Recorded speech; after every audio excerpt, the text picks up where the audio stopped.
together. Okay, number seven, multi-device and hybrid listening. These days, when you are stuck in traffic or you have a lot of things to do, audiences don't just listen on one device because they can either watch on TV while listening to various podcasts. They move seamlessly between phones, cars, and smart speakers, combining live radio with on-demand streaming. And according to Airtime Pro 2025, this hybrid model is trending because people want flexibility and uninterrupted access wherever they go. And commuters in the Philippines might start listening to FM in their car while playing in their Mobile Legends or even switch to app-based streaming once they reach their destination. You're never tired or you're never tied to one platform because hybrid listening means your favorite station travels with you wherever you go. Okay, let's move on. Number eight, it's platform convergence.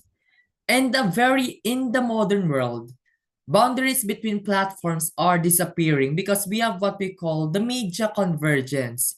Radio is a traditional form of media, but it is already merging with social media, streaming, and digital networks, creating unified experiences. And according to Nielsen 2025, this trend is taking off because audiences are spread across many apps, and convergence allows broadcasters to reach them all in one space. My experience back then is when I listen to DWRS, a local station here in Ilocos, they also integrate their social media FB page in order for it to reach various audiences. And fun fact, there are international listeners from DWRS who listens from Hawaii, and that is what we call platform convergence. We are also mixing traditional with the modern practices. Okay, number nine, immersive audio experiences. Audio is no longer just something you hear, it's something you feel. Immersive and 3D audio uses spatial technology to place listeners inside the soundscape, creating lifelike experiences. Okay? According to OpenGov Asia 2025, podcast creators are already experimenting with Dolby Atmos on Spotify, bringing local legends and dramas to life in cinematic style. Just close your eyes and you imagine that you are there, and every sound feels alive because it wraps you inside the story itself by using various technologies such as VR in order for you to immerse in the world that they are telling.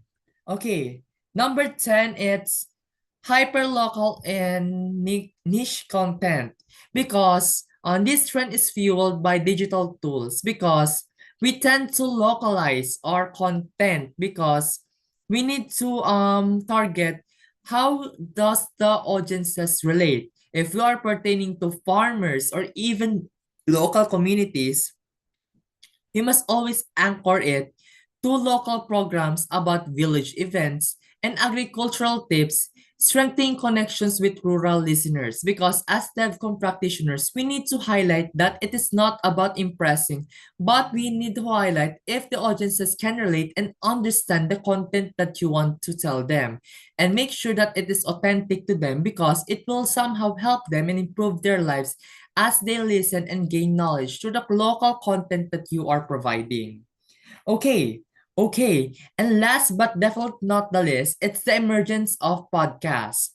According to Backlinko 2025, podcasts have rapidly become one of the most influential forms of audio media, offering on-demand specific episodic storytelling across topics like education, entertainment, and improvement. They are trending because they're highly accessible through smartphones, easy to produce, and perfectly suited to modern listening habits. And according to T. Samuel Azron et al. 2019, the evolution has had major implications for traditional radio broadcasting, and studies highlighted that it is also have several key shifts. Number one is audience shift because listeners now prefer podcasts that cater to their personal interests, leading audience fragmentation away from traditional radio. So when we imagine podcasts, According to the Pod Network 2025 and Philstar 2024, local creators are producing shows that explore Filipino culture, personal growth, and current affairs, and these programs are increasingly popular in both urban and rural areas as listeners seek connection, flexibility, and authenticity in their daily routines. So imagine podcast as your on-demand storyteller, whether it's you want to hear true crime stories or even horror stories, it is always ready whenever you are. And they are reshaping how Filipinos and global audiences consume audio, marking a true evolution in the digital radio. So that will be all for my report, and I hope that you enjoyed my presentation.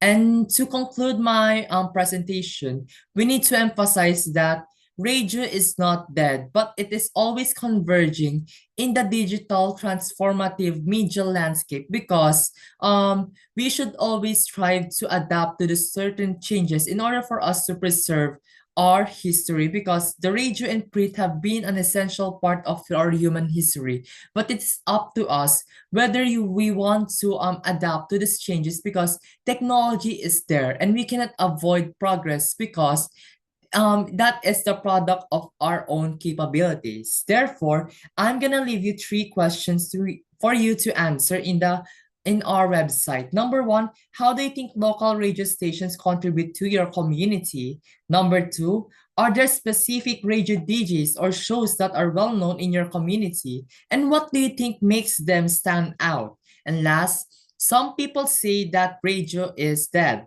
What's your personal take on that statement?